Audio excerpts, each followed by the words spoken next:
Hello and welcome to Gibson's Caring Corner. Today we're going to talk about hoarding. Now, Creighton, I know that we've come across hoarding a few times in the last 20 years. And yeah, it's a behavioral disorder. So it's not just something, somebody wants to not get rid of something, but, people will start to become hoarders, some people. And usually it's the ones that are isolated. They don't have interaction with people, and it's like a response to their current situation. So, recently we have started helping a client that has had this problem, and we're helping them to overcome it. So, what are some things that some of the things that you think that, or share with us some of the things that you think causes it, or something about the clients that we're serving? What we found is usually the older ones, like you say, but they just get in the habit of, gosh, we may use that for something else. Or one of the first clients that we had, we've been open about 6 months, and him and her lived together, and nobody ever come see him, and they kept every newspaper they'd ever got, and so they had a footpath that went around to each room. Living room was livable, but all the bedrooms were stacked up as high as they could reach them, and you had about a foot walk. Same way with the living room, dining room, down the halls. And so... And we've seen many magazines. People keep stacks. Stacks of magazines. Right. Yeah, and their thoughts are, this will be valuable one day, maybe to somebody. But we encourage people to give things to their children or who they think could benefit from the use of these magazines or items way before. Book for whatever it is. Yes. Yeah, but Creighton, sometimes it's just sentimental. You've given me books, and they're sentimental to me because my husband gave them to me, so I want to keep them. Yeah. So it is okay, of course, to keep some things that are special, but let's say you have I'll go ahead and give some examples. Let's say you have a wedding dress. You have a favorite outfit that your mother made you. You have certain things that were special. Maybe it's a christening gown of your child. Yeah. So you could take, different pieces of fabric from each of those and then have it framed with a little story that goes with that, and then you can move that out of your closets. So creating something creatively that can give you those memories to cherish, I think is less space. Less space is important. So what are some of the risks that someone that hoards, what could happen? Well, of course, difficulty moving safely around the home is the biggest thing. So that's like falling, so they can fall. Right. It could be fire hazards. Lots of magazines, one catches on fire, gets too close to the heater, electrical shortage, yes, boom. Unsanitary living conditions. So let's say if you want to keep that box of Cheerios that you're still nibbling on and it expired in 2020. So that is not good. Right. So, we have had that before. We've had it with mayonnaise. We've had it with Cheerios. We've had it with just cans of food. And we've had clients refuse to let us take it out. So for their own safety, what you can do is you can go buy something new that is identical to what they have and replace it. Yep.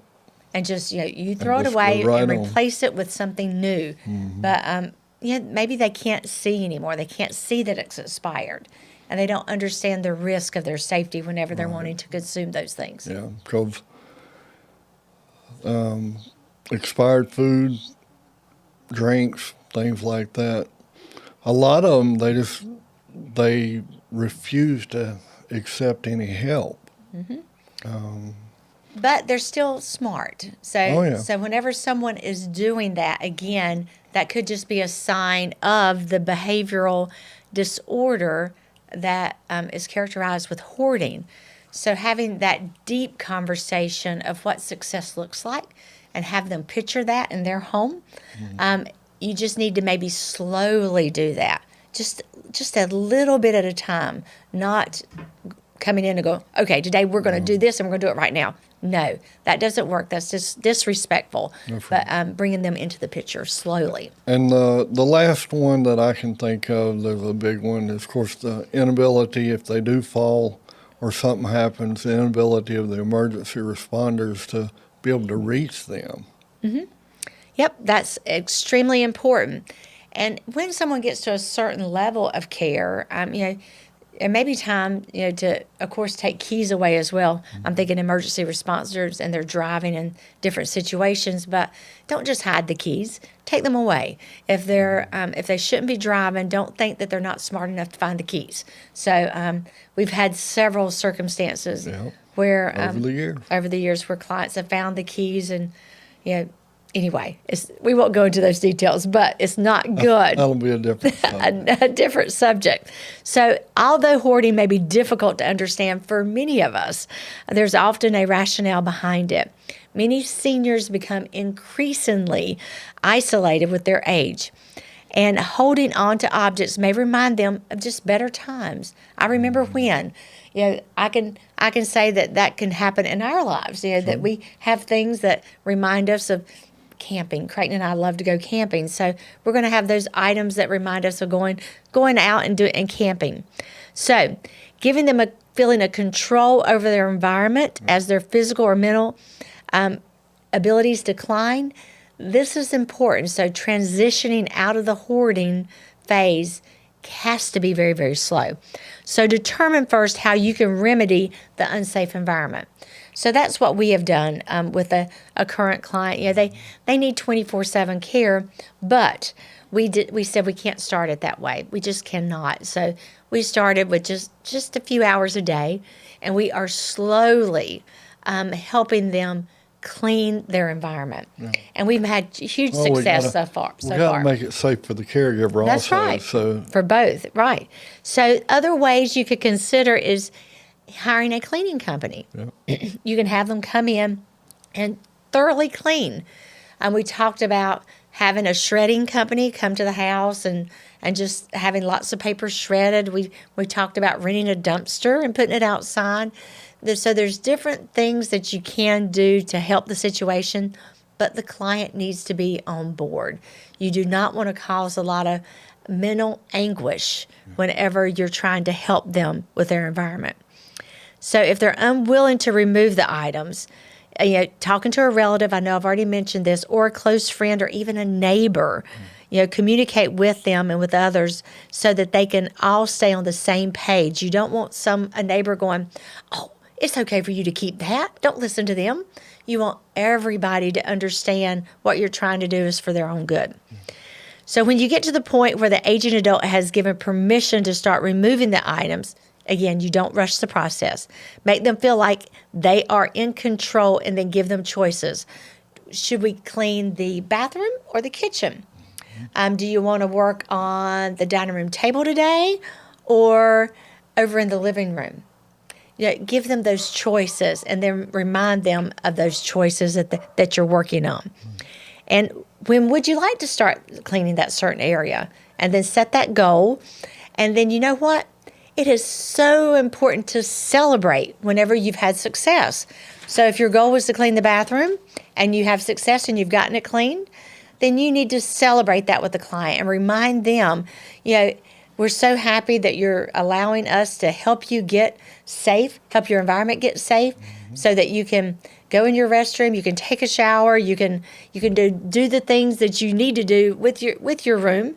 And I want to thank you for allowing me to help you get it ready for you. So just celebrate that success. So with that being said, there was also a mention about bins.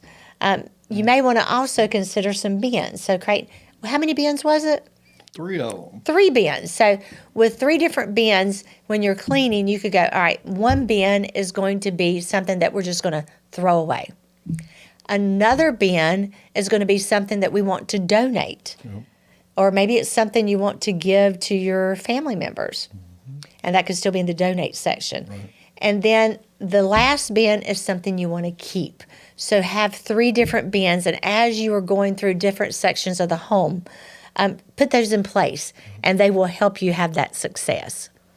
And it's not overwhelming. looking like you're throwing the whole half of the room away. Absolutely. Because sometimes when the family starts doing it, that's what's happening. They're like, all right, Mom, I'm here. We're going to take care of this right now. And you don't, honestly, you don't need the stress on the loved one, on your mom or dad. If those are valuable things that they've worked hard for over the years, they need to be able to slowly part with them. Mm-hmm. So, with that being said, celebrating the successes is very, very important. Creating a plan with the neighbors, the family, with mom or dad, with the grandparents is very important. Creighton, is there anything else that you'd like to mention? Just go slow and work. Let them be a part of it. Make sure they feel like they're in control as you go through each item. I think that is awesome. Mm-hmm. So with that being said, be compassionate. Yep. And we want to thank you for joining us today on Gibson's Caring Corner. Hi, welcome back to Health Tips with Cale, your exercise science, health and fitness enthusiast. So today we're going to finish the second part of the walking series, and we're going to talk about the benefits of walking. So last week we talked about how walking can help reduce your blood pressure. It can help reduce your low blood sugar levels, and it can also help promote increased levels of vitamin D. So this week, I want to go over how walking can help with our weight, how it can help with our sleep, and it can also help with our stress and anxiety levels. So let's get right into this, shall we? So walking has several positive effects on mental well-being, which will also help with our stress and anxiety.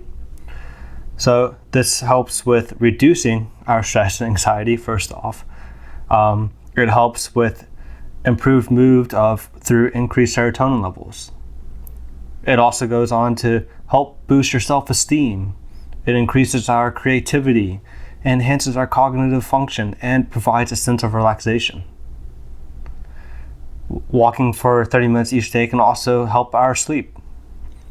So our stress levels, if we actually have lower stress and anxiety levels, that in itself will actually help with our sleep. So by helping with that, we can also have better sleep, which in turn helps us feel better for the very next day. It helps us feel more rested and relaxed and more positive overall. And so improved sleep, so walking 30 minutes each day can help improve our sleep quality, helps regulate our sleep-wake cycle, reduces insomnia symptoms, can help reduce stress and anxiety, as I just said, increase melatonin production. Melatonin is the drug that helps us feel sleepy. And then there are a couple studies here. A study published in the Journal of Sleep Research in 2010 found that regular to moderate intensity exercise, such as walking, can help improve the quality of sleep in older adults with insomnia. So by increased melatonin, our bodies now feel more tired, more ready to go to sleep, and so you're not spending as much time laying in bed wondering when you're going to fall asleep. And so that means your symptoms of insomnia are reduced. Another study published in the Journal of Clinical Sleep Medicine in 2017 found that walking can help improve sleep quality in individuals with obstructive sleep apnea. So I think that's pretty big in itself. Because what happens with sleep apnea is our bodies will actually stop breathing while we're asleep. And in order for our bodies to start breathing again, we have to wake our bodies up to get ourselves to start breathing again. And so if you think about that, each time you stop breathing throughout the night, that means your body's having to wake up, which means you can't actually get a full night's rest of sleep. Even though you feel like you've been in bed for 8 hours, you might only be getting, say, 7 or 6 hours of sleep, depending on how bad your sleep apnea is. And then, so walking for 30 minutes each day can also help with our weight loss and weight control. So First off, if we have reduced stress and anxiety levels, that's going to help with all of our hormone levels, which means our bodies can now function better, and then our bodies will function more efficiently, and we'll also start to lose a little bit more weight that way too. Also, sleeping has also been related to better weight control overall. So if we sleep better, we're more likely to lose fat.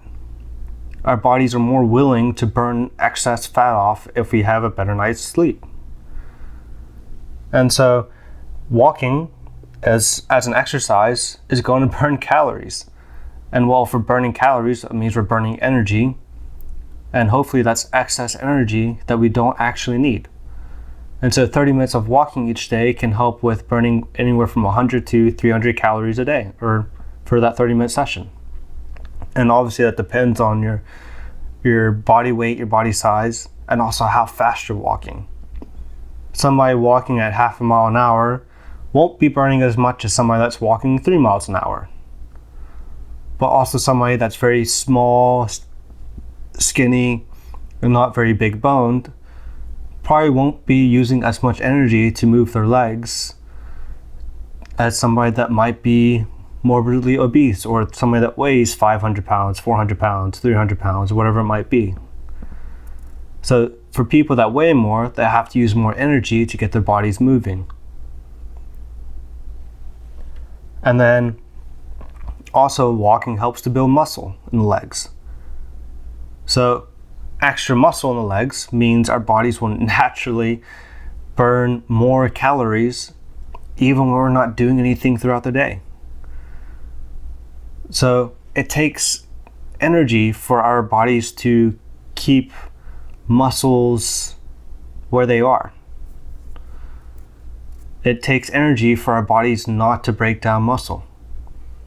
It takes energy to get our bodies to move muscle. And so the more muscle that we have, the more calories we're going to burn. And then also walking for 30 minutes a day can help with our appetite. So maybe not eating as many snacky foods throughout the day. It also boosts metabolism through increased hormone productions, such as your growth hormone.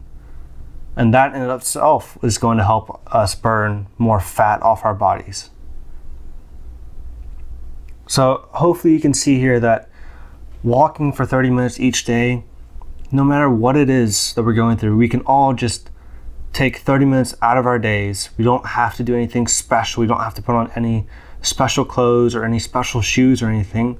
We can just go for a nice little walk down the road, down our street, on the sidewalk, at a park, wherever it might be.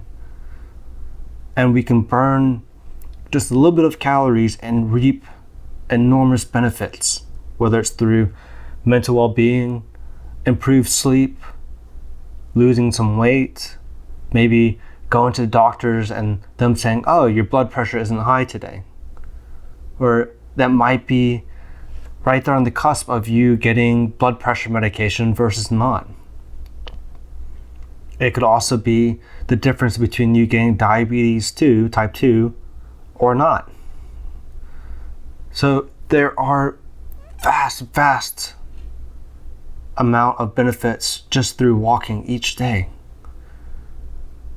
And so once again, this week, I want you guys to go out there and I just want you to go for a nice little walk. And if you can't walk for 30 minutes, if you struggle to walk to your mailbox and back, maybe that's all you need to do. Or maybe if you can't even do that, then maybe just going outside into your yard and just standing out in the sun for a little bit and just making sure that you're standing the whole time for those 30 minutes. That might be a good way for you to start. So instead of sitting down once you go outside, maybe just stand up. Because now if you're just standing up, then you're creating those muscles in your legs to help support you. And then eventually, hopefully, you should be able to walk a little bit more. And hopefully from there, you can improve just a little bit each day. Or maybe even each week. So just get outside this next week. Enjoy the weather. Hopefully it's good weather for you guys. But enjoy the weather. And just go for a nice little walk. Maybe invite your friend. Take your dogs for a walk. Get some sort of interaction while you're doing it too. And I'll see you guys again next week. Cheers. Now it's time to go back through time to Mooresville, North Carolina, and the stories of Elizabeth Anne Rinehardt Gibson. And of course, she's Creighton's mom. So with that being said, here we go. Years and years after this happened and my dad had died, as did Mr. Carl, W.A. and I married and bought Mr. Carl's service station. I didn't know they owned a service station. Isn't that something? All right, so it was a Texaco, a grocery store below Mayhew Town, and lived with Mrs. Alexander for a period of time. I would grin under my breath when I would think of the incident on Main Street with my ancestors. Mrs. Elva never mentioned it, nor did I. That must have been whenever he forgot to drive the car home. Maybe. Okay, so back to younger years and memories. I remember walking home in the winter rain. Mrs. Dr. Templeton, Louise and Thomas's mother, would call us kids in to get warm before walking on home. A group of young people had a skating party one cold winter night at Brown's swimming pool skating rink. I was invited, and the fellows always had to hold me up on both sides of me. I was never coordinated enough to skate by myself, honestly. The fellows were always a lot of help, holding me up, although many times we all three would mop the floor over and over again. Sounds like your skating experiences. Okay. Yeah. All right. So at grammar grade school, we had recess every morning, lunch, and afternoon. The boys always played baseball while the girls played softball. I never could hit a softball worth a cuss, so I always played baseball with the boys, along with Natalie Johnson and Hazel Perkins. The boys always chose us girls first when choosing sides. Remember, spitting in our hand and taking 2 fingers of the other hand and slapping the spit to see which way it went, that would be a guide for going in the direction the spit shot out. Whether it was something lost or hide and seek, you always know that was very scientific. Then the time Jeanette and I walked to Gretchen Christie's, and she was hoeing corn over from the Brantley farm. Jeanette was helping hoe at the far end of the field when we looked up and saw their boyfriends, Garland and Ray Oren. Both Gretchen and Jeanette had pulled their shoes off and left them at the opposite end of the field. They both were having a fit, begging me to run and get their shoes before the guys could walk over to them. I ran as fast as I could go, and oh yeah, I got their shoes okay. Only thing, I only got their right shoes and left their left shoes where they were. I flew back across the field and arrived just before the guys got to them. Jeanette and Gretchen saw what I had done, and they were ready to hang me from the highest tree. Gretchen, or Poodle, as we called her, grabbed the shoes and put them both on. You mean funny looking. It is not the word. What made me do these things? I really cannot explain. Next, Sarah and Jeanette would date fellas who brought them big boxes of delicious candy. I would watch for their dates to drive up and run through the house as quickly as possible. If I saw a box under their arms as they got out of their vehicles, I would be sitting on the organ stool like a leech. I would stay until finally they would open the candy and allow me to have my fill. Then I would sit on a little longer until finally the fella would reach into his pocket and give me a quarter to leave. Now, more fun to come. After leaving the living room, I would sneak upstairs and take boxes of nails, bolts, anything I could find that was small enough to drop down on their heads through a knot hole in the upstairs floor. I really learned about smooching and dating by peeping through that knot hole. There was a time we had taken up peanuts that Saturday morning. I spent the whole afternoon shelling the fresh peanuts and filled a box full of that Saturday. That Jeanette had a date with someone not gray. I dropped those green peanuts through the knothole into his mouth until he ate the whole box. I bet he never came back to see her again, because you know what happens to your stomach when you eat many raw, freshly picked peanuts? All right, and that's the end of today's stories with Elizabeth Anne Rinehardt Gibson. I hope you enjoyed it. Thank you for watching Caring Corner. Make sure you head over to our Facebook and YouTube channel, where you will find this program along with others. Be sure that you subscribe, like, and click the notification bell so that you will receive notifications for our weekly program. Don't forget to share this program to your social media platforms. If there's a question that you would like to ask, make sure to email it to caringcorner22@gmail.com. We hope to see you on the next episode of Caring Corner.